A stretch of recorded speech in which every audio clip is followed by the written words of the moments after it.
Hey everyone. So I read the Poet X. I listened to it on Hoopla, but I read it. I read the Poet X by Elizabeth Acevedo. It is a novel written in verse. It is told from the point of view of a young Afro Latina woman. Specifically, she is Dominican, named Ziamora or Ziamara. Forgive my mispronunciations.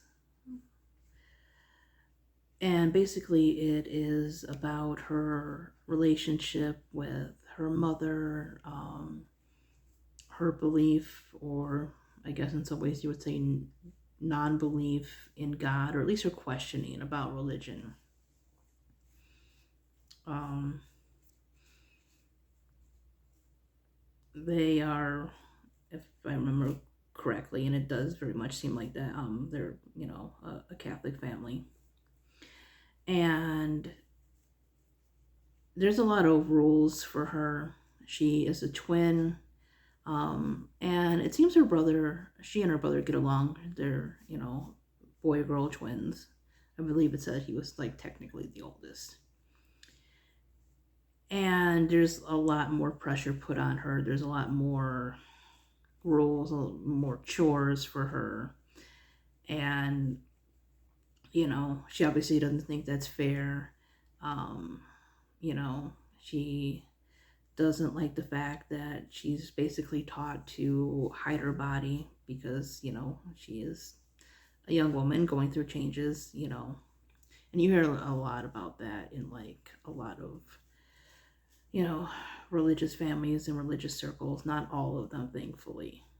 But it does come up, where people are told, especially young girls, are told to cover up and stuff as to not make people stumble, which is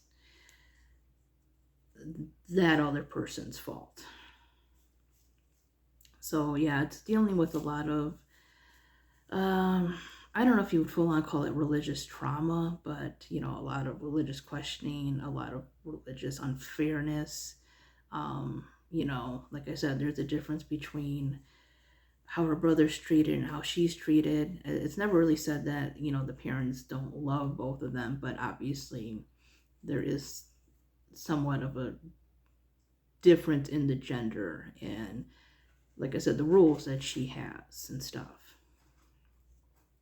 So yeah, it's basically about her questioning religion versus science, why she's made to feel, ashamed or guilty about the way her, you know, being, her body naturally is,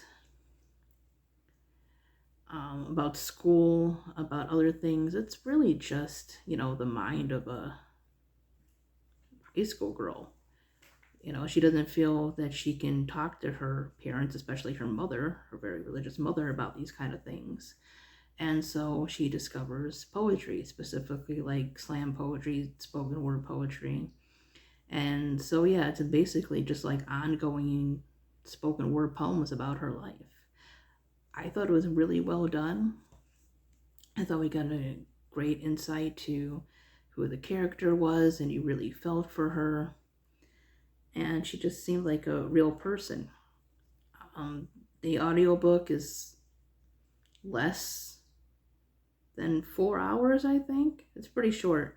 Most books written in verse are. I was actually kind of surprised when I looked on Goodreads and saw that it was actually like over 300 pages. Um, I think the last book in verse that I read, maybe I'm wrong, but one of the ones I remember was Crank, and that one was pretty thick, but it was a quick read because it's written in verse. So yeah, if you want a diverse read, a read that seems realistic, I would definitely pick this one up. It reads super fast, it's interesting, and it's just well written. Anyways, thanks for watching, guys. Bye bye.